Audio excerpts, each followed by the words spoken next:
Hello.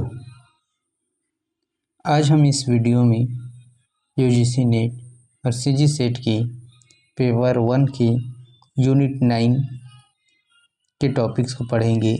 Anthropogenic impacts in environmental system को आज हम इस वीडियो में समझेंगे। मिलेनियम इकोसिस्टम असेसमेंट की इकोसिस्टम सर्विस को, कैरिंग कैपेसिटी, इकोसिस्टम फुटप्रिंट्स और अर्थ ओवरशूट डे को, IPAT इक्वेशन, EIA और LCA जैसे असेसमेंट टूल्स को, कुछ और साथ में कुछ बड़े एंथ्रोपोजेनिक डिजास्टर्स देखेंगे। Microplastics, space debris, deep ecology और इकोलॉजिकल मूवमेंट्स को भी देखेंगे। तो चलिए शुरू करते हैं। पहला देखते हैं इकोसिस्टम एंड एनवायरमेंटल सर्विसेज। ये क्या है, यानी पर्यावरण सेवाएं क्या होती है। ये मिलेनियम इकोसिस्टम असेसमेंट के अनुसार प्रकृति 4 तरह की मुख्य सर्विसेज देती हैं, उनको हम देखते हैं, है ना। मिलेनियम इकोसिस्टम असेसमेंट के आधार पे ये 4 तरह की मुख्य सर्विसेज देती हैं। जैसे कि पहला है प्रोविजनिंग सर्विसेज, प्रकृति से सीधे मिलने वाले संसाधन जैसे कि भोजन, लकड़ी और औषधि पौधे इसके अंतर्गत आते हैं। दूसरे हैं रेगुलेटिंग सर्विसेज, इसमें पर्यावरण संतुलन बनाए रखने वाली सेवाएं आती हैं जैसे जलवायु विनियमन, बाढ़ एवं सूखा नियंत्रण और कार्बन सिक्वेस्ट्रेशन। ठीक है।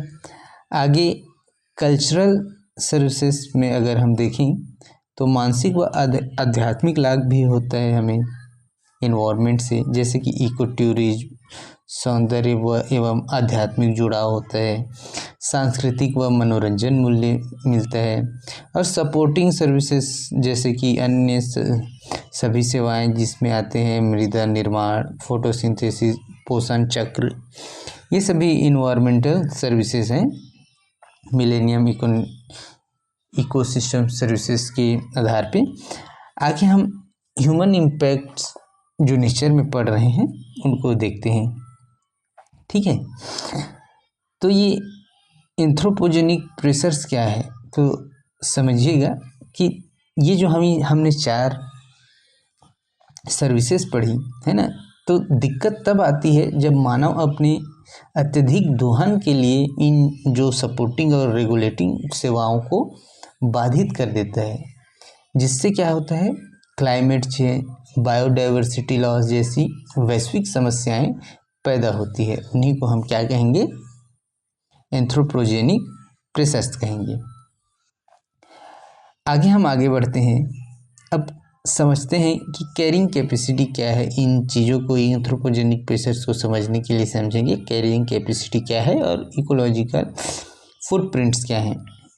तो कैरिंग कैपेसिटी क्या है, किसी भी जो इन्वायरमेंटल है ना, ये पर्यावरण के पारिस्थितिकी तंत्र की वह अधिकतम सीमा है जहाँ तक वह बिना किसी स्थायी नुकसान के मानव आबादी को संसाधन प्रदान कर सकता है और उनके अपशिष्ट को बचा सकते हैं। यानी कि ये वह क्षमता है जिसमें अधिकतम क्षमता है, एक अधिकतम सीमा है जिससे बिना इकोलॉजी को नुकसान पहुँचे, है ना, बिना ये पर्यावरण के सिस्टम को नुकसान पहुँचे, हम उसका दोहन कर सकते हैं, उससे संसाधन हम निकाल सकते हैं और वो क्या हो जाएगा, रिन्यू हो जाएगा, है ना। इसको हम कैरिंग कैपेसिटी कहते हैं।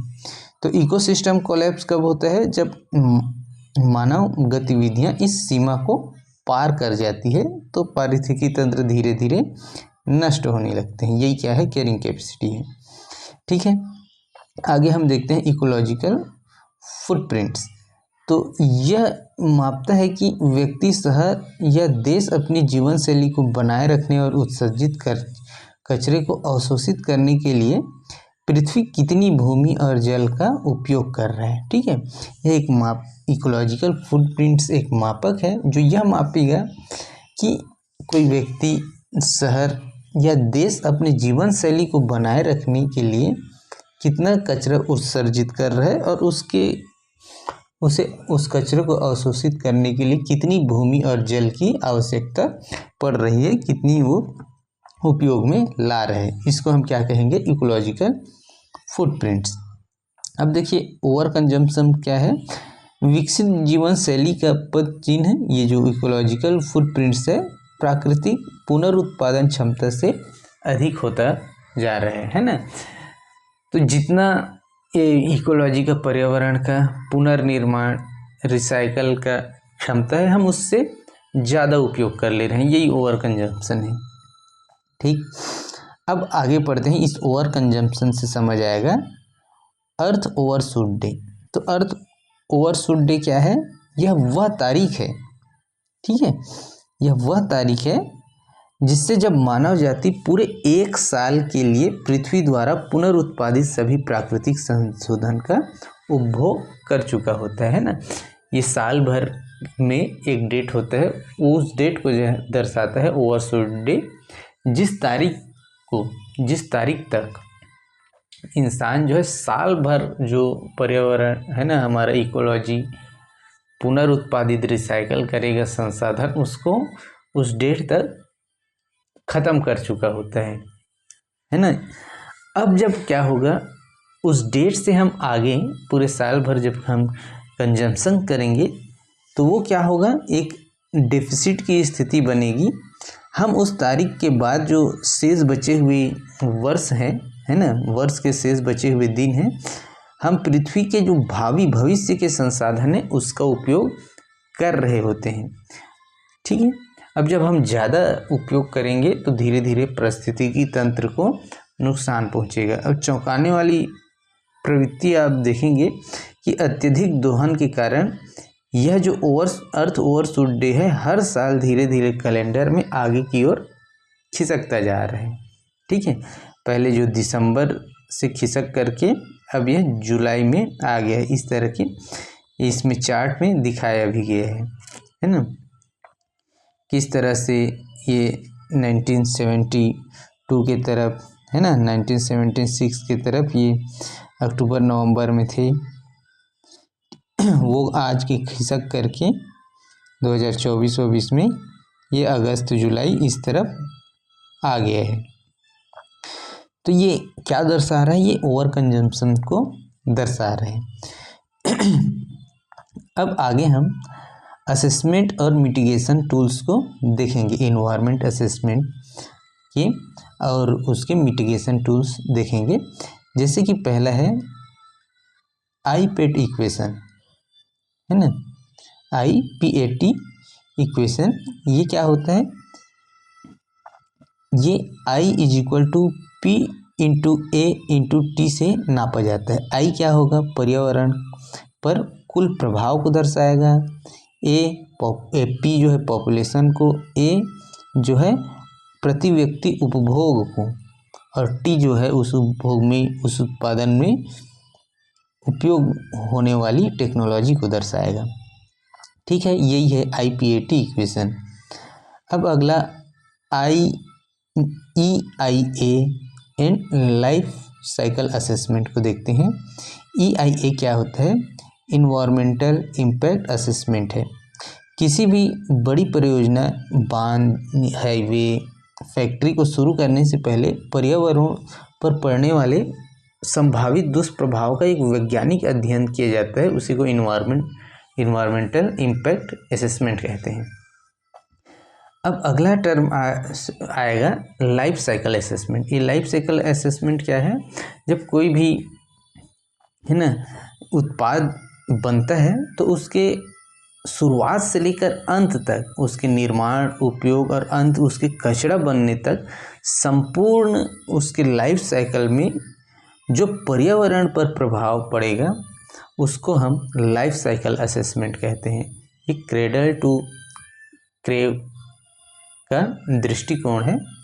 ठीक है, क्रेडल टू ग्रेव का ग्रेव मतलब होता है कब्रिस्तान। तो इस निर्माण से लेकर उसके अंत तक यही बोला जा रहा है ना। वो कितना पर्यावरण को प्रभाव डालेगा उसी का हिसाब है ये लाइफ साइकिल असेसमेंट। तो 2 असेसमेंट होते हैं, एक इन्वायरमेंटल इम्पैक्ट असेसमेंट, दूसरा लाइफ साइकिल असेसमेंट। ठीक है, और इसी आधार पे नए प्रोजेक्ट्स बनते हैं।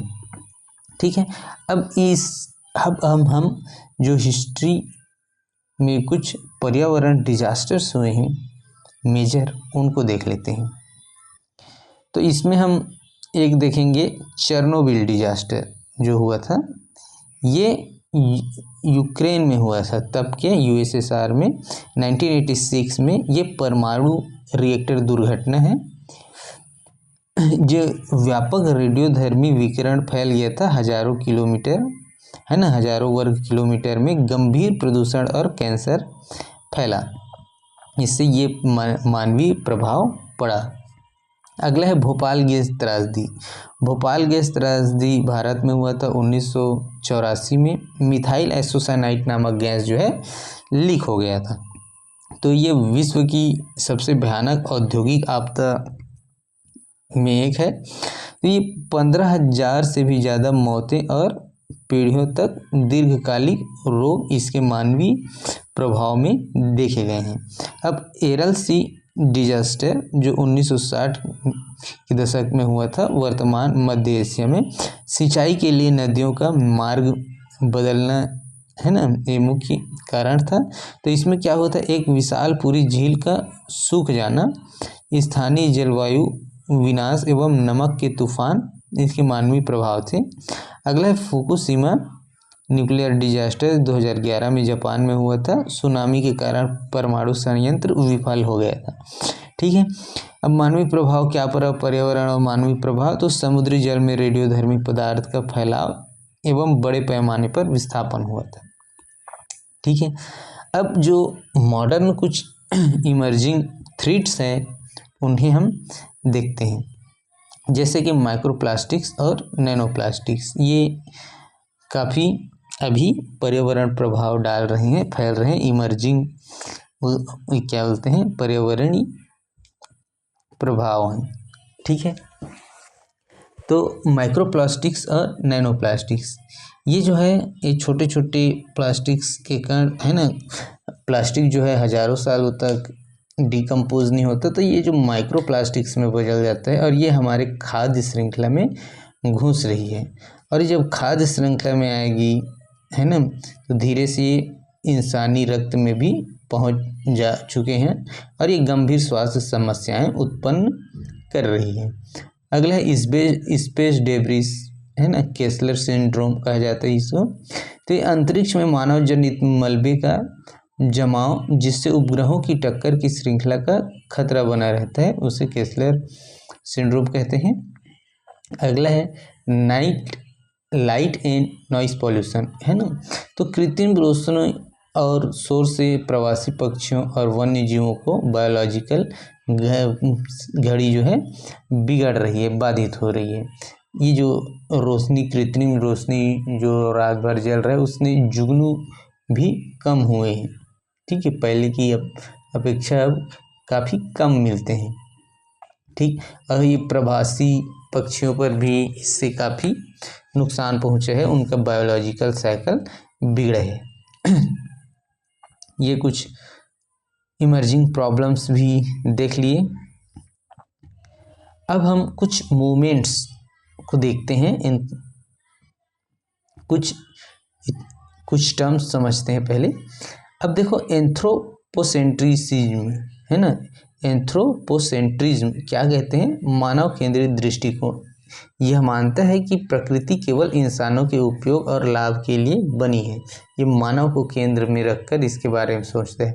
अब है डीप इकोलॉजी। डीप इकोलॉजी क्या है, यह मानती है कि प्रकृति का अपना आंतरिक मूल्य है और चाहे वह इंसान के काम आए या ना आए। ये जस्ट उल्टे हैं। एंथ्रोपोसेंट्रिज्म ये सोचता है कि मानव को केंद्र में रखता है और ये सोचता है कि प्रकृति केवल इंसानों के उपयोग और उसके लाभ के लिए बनी है। डीप इकोलॉजी ये सोचती है, ये कहती है कि भले मानव के उपयोग आए या न आए, है ना, आए या भले ही मानव के कार्य आए या न आए, उसके बावजूद भी एक आंतरिक मूल्य है अपने पर्यावरण का, अपने प्रकृति का। ठीक, अगला है ये जो कम्युनिटी मूवमेंट्स कुछ हुए हैं उनको देख लेते हैं। जैसे कि पहला चिपको मूवमेंट्स, है ना, ये पेड़ों की कटाई को चिपक कर रोकने का प्रयास किया गया था। अगला एपिको मूवमेंट आंध्र प्रदेश में हुआ था। ये चिपको मूवमेंट्स की तरह ही है और नर्मदा बचाओ आंदोलन जो है बड़ी बांध परियोजनाओं और विस्थापन के विरोध में हुआ था। इनको हम आगे के वीडियो में और डिटेल से पढ़ेंगे, इन तीनों पर्यावरणीय आंदोलनों को। तो इस तरह से ये आज का हमारा लेक्चर कंप्लीट होता है। आगे आने वाले चैप्टर्स में इन मूवमेंट्स को हम डिटेल से पढ़ेंगे। धन्यवाद।